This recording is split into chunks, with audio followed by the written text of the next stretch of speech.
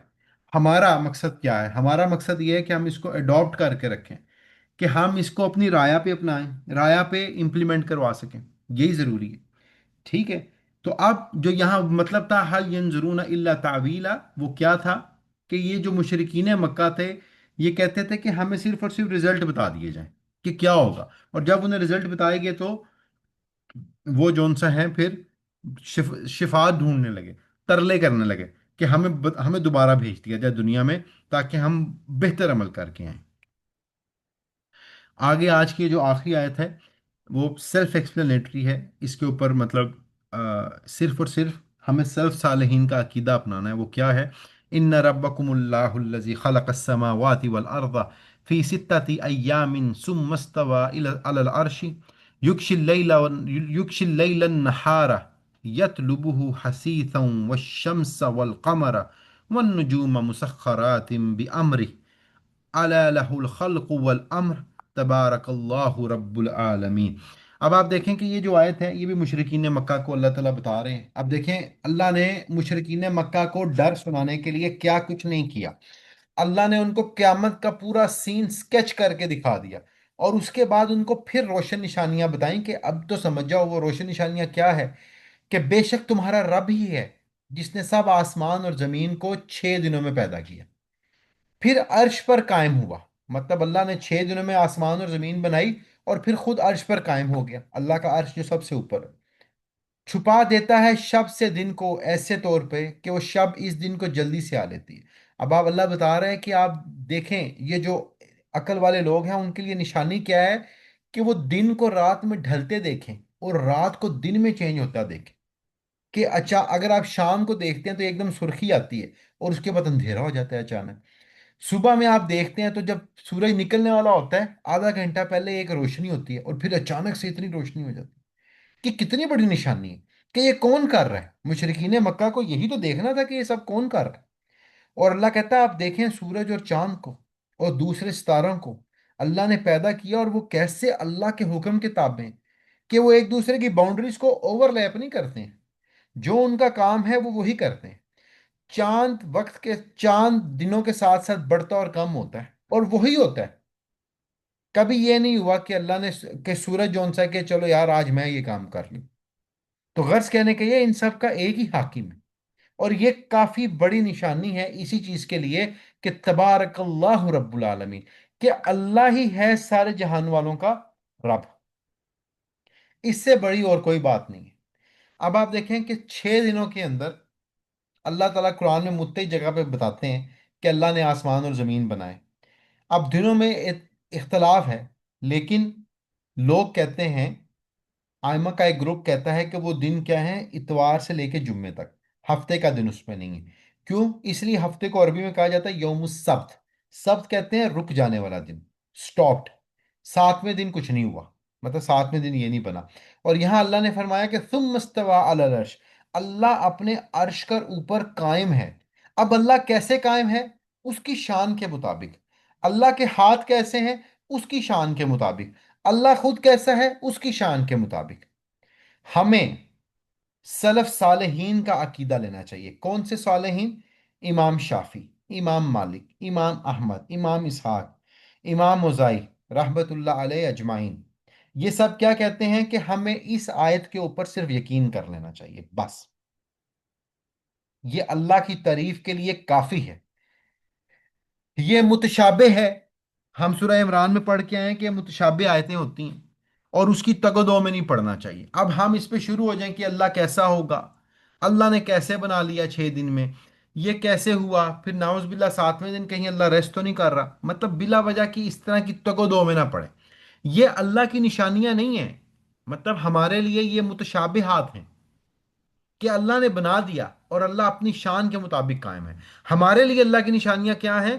آسمان پہ جو ہمیں آنکھوں سے نظر آ رہی ہیں وہ کیا؟ سورج، چاند، ستارے، دن کا رات میں بدلنا، رات کا دن میں بدلنا. ٹھیک ہے. پودوں کا موسم کا بدلنا، بارش کا ہونا. ٹھیک ہے. آپ دیکھیں کہ زمین سے پھلوں کا نکلنا اور پھلوں کا درختوں پہ اگنا اور ہر پھل کا ٹیسٹ دوسرے سے مختلف ہونا. یہ ہمارے لیے اللہ کی نشانی ہے جو کہ ہم ٹینجیبل، ہم دیکھ سکتے ہیں، ہم سمجھ سکتے ہیں، بجائے اس کے کہ ہم متشابہات کے پیچھے پڑ جائیں کہ اللہ خود کیسا ہے. وہ اپنی شان کے مطابق ہے. ٹھیک ہے. اللہ ہمیں ان آیات کو سمجھنے کی، اس پر عمل کرنے کی توفیق دے. سبحانک اللہم و بحمدک، اشہد ان لا الہ الا انت، استغفرک و اتوب الیک.